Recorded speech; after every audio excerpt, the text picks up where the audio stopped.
County Council is meeting in session for a presentation and public hearing of the constant yield and the FY20, FY21 budget. All council members are present. Would like to ask Councilor rise for a quick saying of the Pledge of Allegiance, followed by opening prayer. I think I said that in reverse, the prayer followed by the Pledge of Allegiance. Heavenly Father, we ask that you watch over this nation. We ask that you watch over those who are in need. Through all that this country is going through sickness and through worry and through concern, we ask that we continue to rely on you for our strength and for our comfort. We ask that we may always look at each other for help and for resource, that we look upon our neighbor and help them at the level of their need. This we pray in thy name, amen. Pledge allegiance to the flag of the United States of America and to the republic for which it stands, one nation, under God, indivisible, with liberty and justice for all. Thank you all very much. Good evening, Council. Good to see some of you I haven't seen since last time we were together. I know this has been a busy week for all of us, you all and staff as well. So certainly appreciate seeing all your glowing faces one more time. We have a couple items we're going to take care of today. The first item on your, actually on the agenda in front of you, let me first start with that course of business. Do I have any additions, deletions, or corrections to the agenda that you have? Hearing none, the chair accepts the agenda as unanimous consent. We're going to start first with the constant yield. We do have Ms. Angeline with us, our fiscal officer, and I'm going to turn it over to her for a presentation of the constant yield, followed by the public hearing on that document. Good afternoon. The first part of our hearings today is the public hearing on the constant yield. And I have a brief message to read concerning the constant yield. The County Council, in the FY 2021 proposed budget, is proposing to adopt a real property tax rate of 63.72 cents per $100 of assessed valuation for all properties located outside the incorporated towns. This is the same rate as the current property tax rate.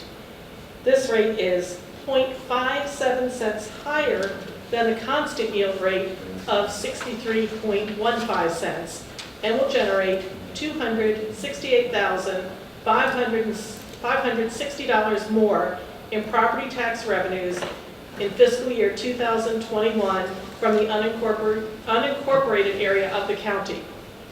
Properties located within the incorporated towns will again be granted a tax differential which sets their real property tax rates between 6.01 and 13.3 cents lower than the county real property tax rate. The county real property tax rates within most of the towns are higher than the constant yield rate for the towns. The County Council will not adopt the fiscal year 2021 real property tax rate today. The fiscal year 21 tax rate will be adopted as part of the fiscal year 2020-2021 annual budget and appropriation ordinance currently scheduled for Tuesday, May 19, 2020. Now we would like to open up the meeting for any comments from the general public on the constant yield. Ms. Morris, Ms. Moran, do we have any written comments from the public on the constant yield? No, we do not. We do not. Ms. Morris, do you have anyone holding in the queue of the constant Mr. yield? Peck, we have received 2 new callers into the meeting since we began, so I'd open it up for the callers on the phone. Does anyone wish to comment on the constant yield? And caller, would you please identify yourself and give us your name and your address? And if you're calling in regarding the constant yield, we'll take those comments now. We'll give you 2 minutes if you're speaking for yourself. If you're speaking for a group or a body, please identify that group or body you're speaking for, and we'll give you 5 minutes on the clock for that. Mr. Callahan will keep time, and he's trustworthy enough. He'll let us know if you're running over. So first caller, give us your name, your address, and we'll take your comments.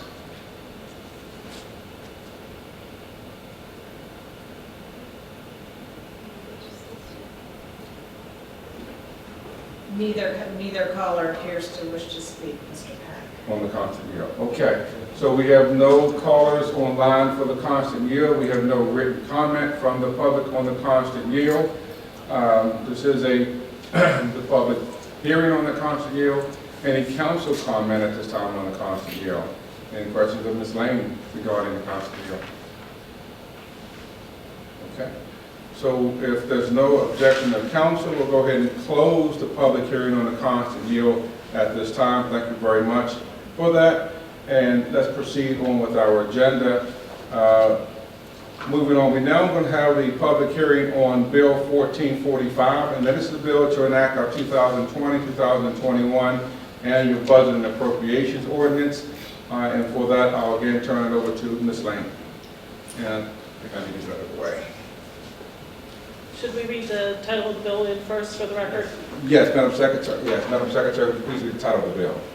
Bill number 1445, an act to establish the 2020-2021 annual budget and appropriation ordinance. Thank you very much. And Ms. Lane, turn it over to you. Okay. Good afternoon. My PowerPoint is virtually identical to the PowerPoint that was presented when the budget was introduced, so I'll try to keep my comments as brief as possible. The fiscal 2021 proposed general fund budget is set at $96,550,000. The current budget for fiscal 2020 is $92,328,200.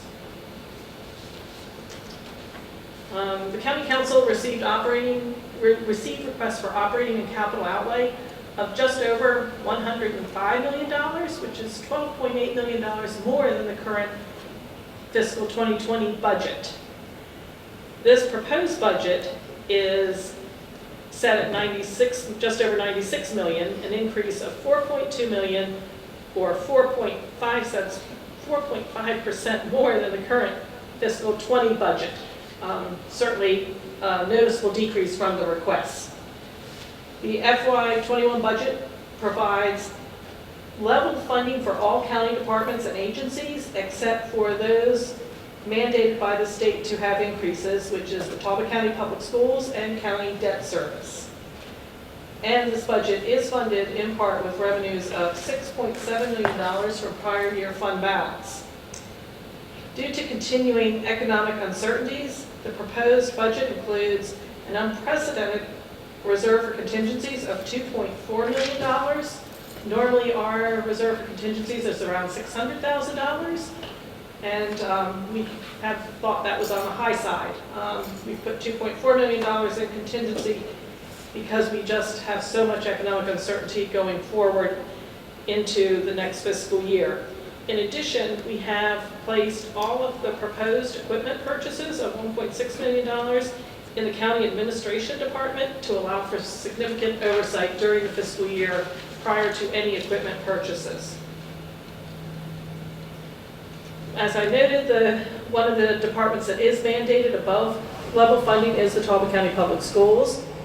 Due to state mandated maintenance of effort, the Board of Education will receive an additional $1.5 million of operating funds, as well as $4.4 million in debt service funds. The debt service is increased by $600,000 from the current fiscal year to pay for the full year of debt service on the new Easton Elementary School. So public schools will actually be receiving an increase of $2.1 million in this budget. There are no changes in the number of full-time positions in this budget. There are no salary increases for county employees, and there are no increases in real property or income tax rates in this budget. This is a quick snapshot of major revenues by category. Property tax revenues will go up slightly, and that is just due to increasing assessments. Income taxes, while I do have them going up slightly, the projected number in my fiscal 21 budget is actually less than what we collected in fiscal 19 and significantly less than the projected income tax collections for the current fiscal year. In fiscal 19, we collected $29.5 million in income tax revenues, which is $2.6 million more than what we were budgeting for fiscal 21. And in the current fiscal year, we're projecting to collect $35 million in income tax revenues, which is over $8 million more than what we are budgeting next year. We have a significant amount of uncertainty around income tax revenues, specifically in the area of withholding, and we're trying to be as conservative as we possibly can in that area. The other big areas are transfers, or use of prior fund balance, excuse me. That is increasing noticeably, going up from just about $4 million to $6.7 million to balance this budget. And attached is a graphic, again showing that the majority of our tax revenues do come from property taxes, almost half of our budget. The other major portion of our budget is income tax revenues and other local taxes. Other local taxes is primarily recordation and transfer tax. So between recordation, transfer tax, and income tax, all of those are somewhat uncertain going into the next fiscal year, and those taxes make up 38.7% of our budget going forward. So we are somewhat concerned and trying to be cautious in the crafting of this budget, that if we do not see these taxes coming in at budgeted levels, we have areas that we don't need to spend in the budget on the expenditure side. That's why the capital outlay is set aside and reserved for contingencies. That gives us some flexibility going forward. And on to the expenditure side. As you'll notice, public schools is going up almost 4%, and that is the for the mandated debt service and maintenance of effort. Capital outlay is going up noticeably, but again, departments won't have access to those funds without specific approval. Contingency going up significantly, but those funds will only be made available with council approval.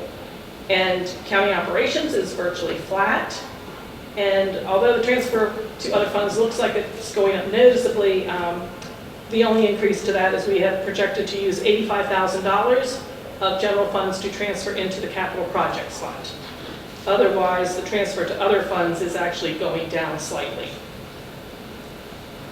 And here is a graphic. The majority of our, well, half our budget goes to public schools, the other half goes to county operations, and then we have some money set aside for capital outlay and contingencies.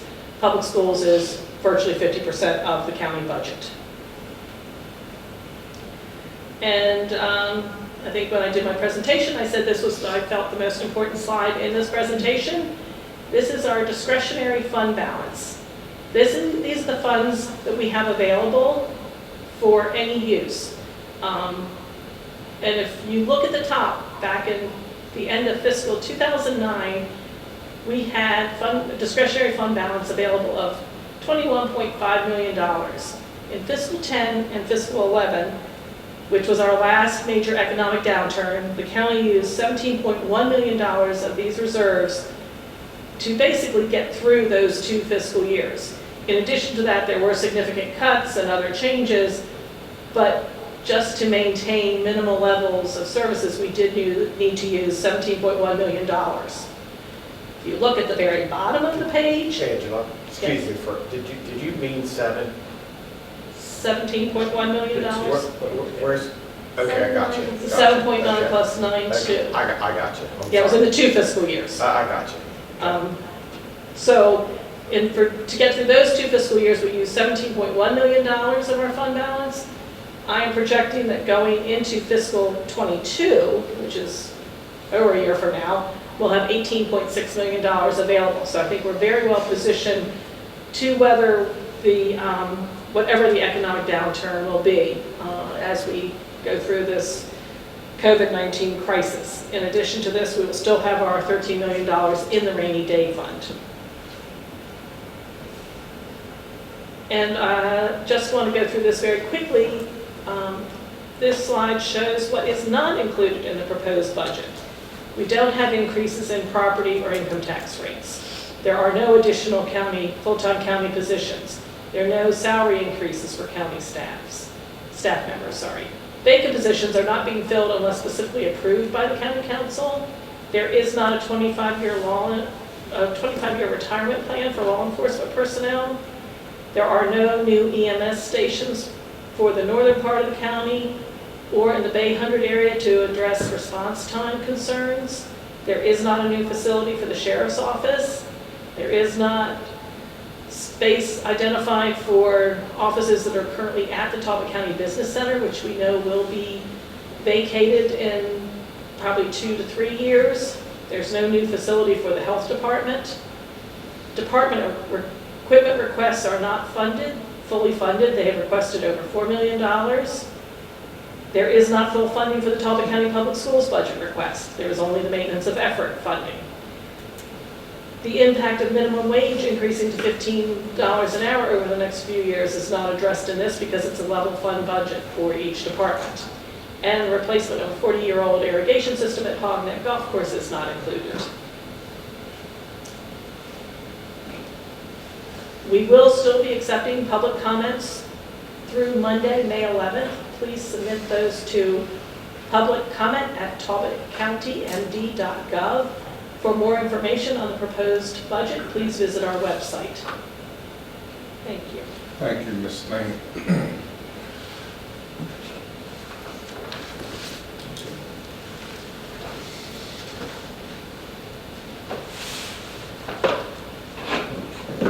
Council, I just realized something in my haste. We did not approve the minutes of April the 28th. You should have those minutes with you. Excuse me, Mr. Pack, we were not able to complete the So you minutes of the don't have last the- minute. You do not have the So minutes. that's why we You didn't just do have the that. disbursements. So the disbursements of May 5, those should be in your Granicus. Any objection to any addition, deletion, or correction to those disbursements? May 5? Okay. I move that they be accepted with unanimous consent. We do not have the minutes there. So moving on, we're now at the public hearing stage of the bill, Bill 1445. Ms. Lane, thank you very much for giving us that outline of the presentation. And I will first start with the correspondence.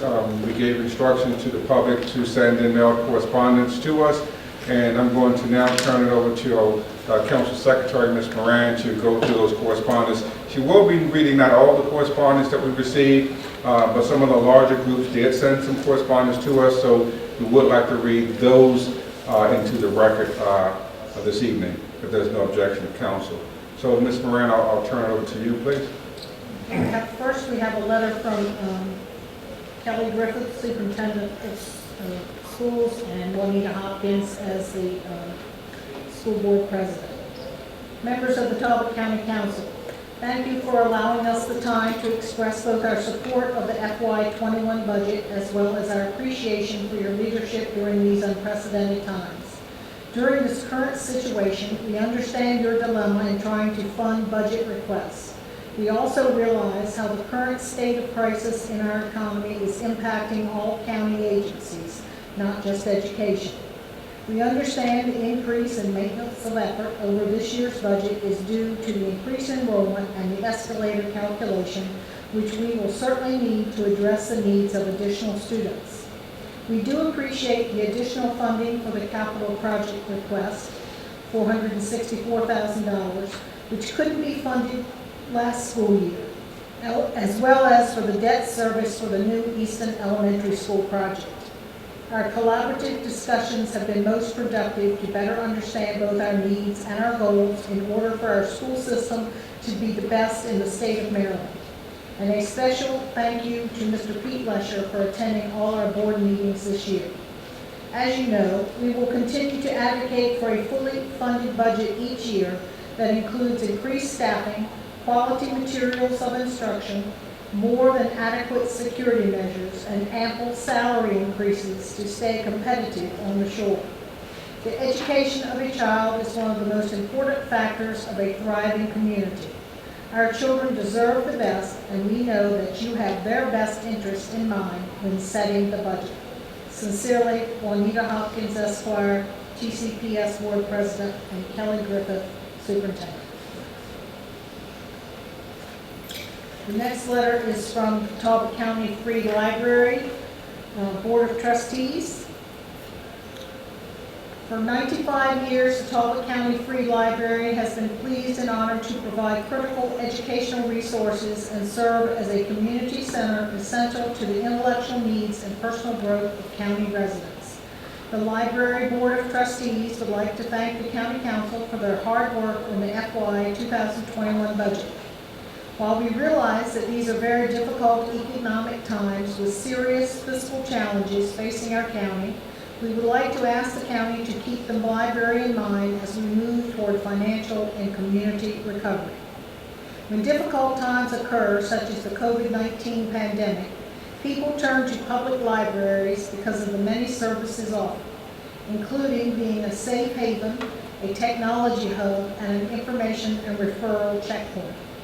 Nearly 80% or more than 27,000 county residents have a library card. Talbot County Free Library provides a wealth of services and programs for free. It is a shared space of learning where anyone and everyone belongs. Moreover, residents in growing numbers attend the many educational programs offered, many in partnership with local organizations. Just in the past 5 years, programming attendance has grown by 74%, from about 15,500 to over 27,000. Our children's programs, which foster literacy, school readiness, and a love of reading, are highly valued and heavily attended. During the stay-at-home requirement implemented throughout our state, Talbot County Free Library has assisted with COVID-19 relief efforts and quickly modified or added new services and programs to support residents during this difficult time. These services include 3D printing personal protective masks for health workers, providing internet hotspots and Chromebooks for residents to stay connected, extending Wi-Fi access to library parking lots, supporting technology training and digital literacy by phone and online, expanding digital media and reading resources, producing online children's story times and book discussions, connecting students to resources for school and online homework, providing online adult programs, coaching for seniors to navigate food ordering online, providing seeds and books to local food pantries to be distributed to people in need, fulfilling hundreds of requests for digital-only library cards, and much more. These supports provide help to members of our community as they struggle to deal with significant levels of stress and isolation. Most importantly, the library is a one-stop, trusted source of information and provides online access to vital local, state, and federal public health resources and community alerts through our e-resources, website, and email messaging. Following devastating economic impacts to county residents in the late 1980s and early 1990s, and again for several years after the economic turndown in 2008, the library supported individuals in our community to find jobs and search for other vital support. Once more, we are facing an economic turndown with devastating impacts to families. The library will play a crucial role in growing a healthy economy, particularly through crucial workforce development resources that will help residents get back to work by providing internet access to those who don't have home access, and by assisting individuals to develop their professional skills and knowledge, conduct job searches, complete resumes, and apply for jobs. The library will also support small business recovery by providing resources on business development and assistance, Wi-Fi access, and spaces for meeting and collaboration. The library has always been proud to submit a tight, conservative, conscientious budget request.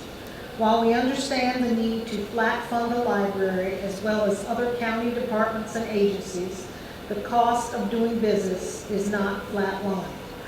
To add to our worry, state and federal funds in the form of grants may also be in jeopardy. In order to accomplish our mission, the library will pursue extra funds from every possible source through fundraising efforts and grants, expand the number of volunteers, and continue to foster partnerships to meet our responsibilities. While these efforts will help the library to meet patron needs, Fundraising efforts will also be greatly impacted by the economic turndown. The library will be making cuts in some areas in order to afford cost increases in other areas. We are proud that we have been able to play such an important role during this critical time. We would like to thank Pete Lesher for serving as the County Council's representative to the Library Board of Trustees. We ask that you keep the library in mind when county revenues start to recover, knowing that the services we provide are unique and essential to the overall well-being of our community. Libraries are integral to community healing and economic recovery. Your future support enables the library to continue to help individuals of all backgrounds build their futures, contribute to our community's quality of life, attracts local commerce, and assists in our business culture. Thank you, the Library Board of Trustees, Talbot County Free Library. The final letter is from Talbot Humane. I am writing to share the appreciation and support of our Board of Directors, staff, and supporters for the Council's proposed allocation and your recognition of the importance of the contracted services Talbot County Animal Control provides to residents of our community. Animal control is in place as a component of public safety. Our 2 officers pick up stray animals from the streets, investigate criminal acts of cruelty and neglect, handle dog bite calls, and enforce the county ordinance more than 40 hours a week. They are on duty after hours for injured pets and police and emergency assistance, 365 days a year. Our shelter staff provides compassionate care to the animals that come through our front door, to the citizens missing their pets, and to the animals that are often left in need of specialized care due to neglect and mistreatment. They too do so 365 days a year. The proposed allocation to Talbot County Animal Control shows that this council not only appreciates the services provided by our agency, but you have an understanding of how important these services are to the residents of our great county. By allocating appropriate funding for the contracted service of animal control, this allows the mission of Talbot Humane to continue moving forward. The programs and services provided by our nonprofit side, which are solely funded by donation, grants, and gifts, will do more, serve more, and improve the lives of the people and pets of Talbot County. We are also very hopeful the proposed allocation for capital improvements of our aged building are approved. We are in need of these renovations in order to remain in compliance with the Maryland Animal Shelter Standards Act. I wish to thank you for your time, your attention to our request, and I look forward to sharing the positive work of Talbot County Animal Control and Talbot Humane with you during our next fiscal year. Sincerely, Patty Crankshaw Quinn. Okay. For the record, Madam Secretary, how many total correspondence did the council receive on Bill 1445? 10. 10.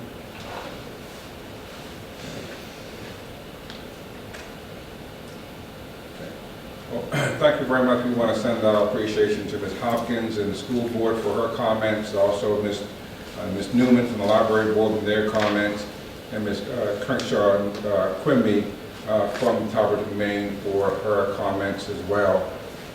Those correspondence that have not been read tonight will be kept as part of the official record of this public hearing. Anyone would need to see those records. The council, through County Manager's office, can surely apply those correspondence to the general public.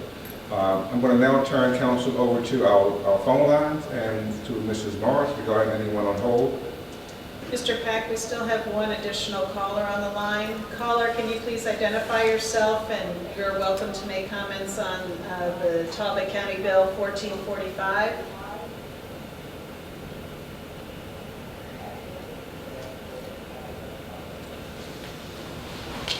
One moment, caller. Let's see if we can get some volume here. Can you try it again, please? Chair, this is Miguel Salinas, and I have no comment. Thank you, Miguel. Miguel actually works for us, so how that happened. Any other calls on hold? That was the only caller. Thanks for calling in, Miguel. Thanks, Miguel. planning department. So, Ms. Lane, if there's nothing else further from you on Bill 1445, council, if there's any additional comment from council on Bill 1445, we're going to suspend, not close this public hearing on 1445 because we're going to pick this up again at 5 o'clock. So we're going to suspend the public hearing on 1445 until our 5 p.m. public hearing, and then we'll pick it up again from there. So, council, other than that, I'll open up for council. Mr. Hollis, do you have anything for county? I know that's not any county manager on my agenda, but I'll just turn to you anyway. Yes, sir. Okay, so nothing for county manager. Anything more additional from you, Mrs. Morris? Okay. Okay. Council comment. Who wants to go first? We'll go it up there, loud up there. Anyone? I'll start. So, Angela, once again, you and your staff have done an excellent job.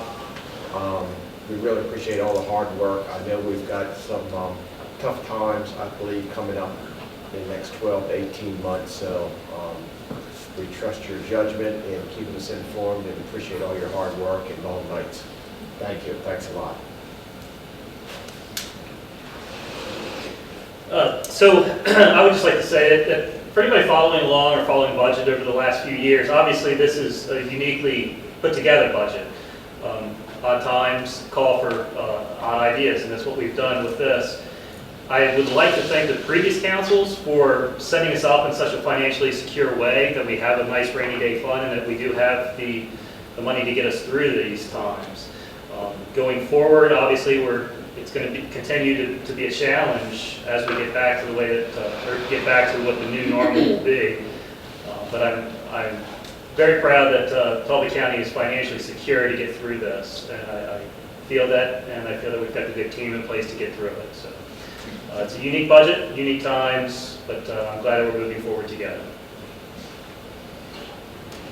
Anyone else wish to speak? Okay. Thank you, Mr. Divilio. Well put, and I'll only add that I want to commend the organizations from whom we received the written comment, the Talbot County Public Schools, the Library, Talbot Humane, for the sensitive tone and content in this current environment of both public health concern and economic uncertainty. I'll add that I regret that we have to conduct this hearing in a virtual environment, which has regrettably reduced the public engagement in this budget process, and that's certainly not beneficial to local democracy. I hope we can get back to something more like a normal process next year. Nevertheless, we do need to set the example for safe conduct during this public health crisis, and I want to thank the staff for your leadership and support in making this happen so smoothly. I would agree with those comments as well, and while what we're introducing is a flat budget, and hopefully we will have enough revenues without dipping too far into reserve accounts for what we've proposed, I would like to address what you said, Mr. Lesher, about having public input.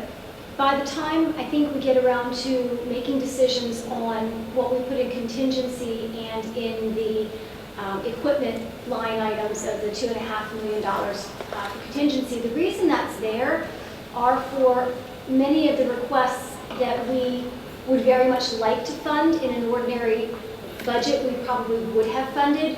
So those decisions will be coming up during the fiscal year. So I would fully expect that we will have public participation when those particular items come up, whether it is an increase for county staff or whether it is increasing, filling some positions that we have frozen at this time, or for equipment that we put in the county administration budget, those equipment. So while it may not seem like you're getting much of an opportunity to participate today, know that the big decisions, we haven't made those decisions, not at all. They are placeholders, and we will be doing those during the budget year. Hopefully, as we can lift a stay-at-home order, get people back to work, and not have this economy suffer for any longer than is absolutely necessary. The revenues to the counties and to the state Hopefully we won't be as hard hit as predicted, and we will be able to fund some of those things, but know that you will have an opportunity to participate in those decisions during the year. Thank you. Thank you very much, Mrs. Price, and council members for your comments. I could not agree with what's been said more strenuously. And certainly, if we are still meeting this format come time to deal with the contingency problem, the contingency money, we are in big trouble, with big trouble, not just as a county, but as a nation. So I don't even want to think in those realms. I certainly want to get back to the Bradley meeting room, get back home. So I'm hoping that there is a end to this separation that we're all going through. This is a very stressful time for everybody involved, and also for our young citizens at home. Several members of the council have young children. Some members of the council are grandparents, and I just want to just note that they feel the stress and the strain of this as well. They certainly do. Conversations I've had with my granddaughter about what's going on and why she can't go to her friends or go see her cousins and those kind of things. It's a very difficult conversation to try to talk to an 8, 9, maybe even 12, 14-year-old who's used to going out and doing things very liberally in the community. So as parents, as grandparents, just keep in mind that our younger citizens also feel the stress and the strain of what we're going through, and let's make sure that we take the time to sit down with them and have some conversations and dialogue with them about what we're dealing with. Ms. Lane, thank you as well for another well-prepared presentation, very well laid out budget that council is now to go forth and act over the next year. To Ms. Morris and Ms. Moran for all the background, getting this room set up and getting all the technical aspects of it put together. We have one caller that ended up not being a caller, but at least we know to the public we made the attempt and we did put the information out there so that the public could engage us in real time. And I absolutely agree with you, Mr. Lesher. This is not ideal. This is not the way we should be conducting a public process, but under the circumstances, we are faced with what we're faced with. So we're trying to make sure every avenue, print, phone, are accessible, as well as seeing us visually through the streaming process as well. So we're making a go at it as best we can, and I think you guys hit the ball out of the park. I really do, in putting this together in such a short period of time. So my thanks to you as well. Very quickly, Council, we're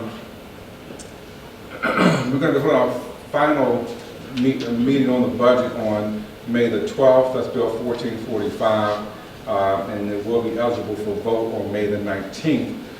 So just in about 2 weeks' time. So I'll just go ahead and read my closing comments. We will be, again, the public hearing is suspended or recessed, if you would, until 5 o'clock, and then we'll pick this back up again. County Council's next meeting will be held on May the 12th, as I just indicated, at 6 p.m. back here in the Wyoke room. The council will be convening at 3 p.m. on that date for the final budget session, then adjourning to closed session to discuss real estate, legal, and personnel matters as listed on the statement for closing that meeting. I'm not adjourning at this time, Madam Secretary. So we're recessing. Thank you. I'm going to read the bottom portion of that. So, Council, we are recessed until 5 p.m. All right, thank you.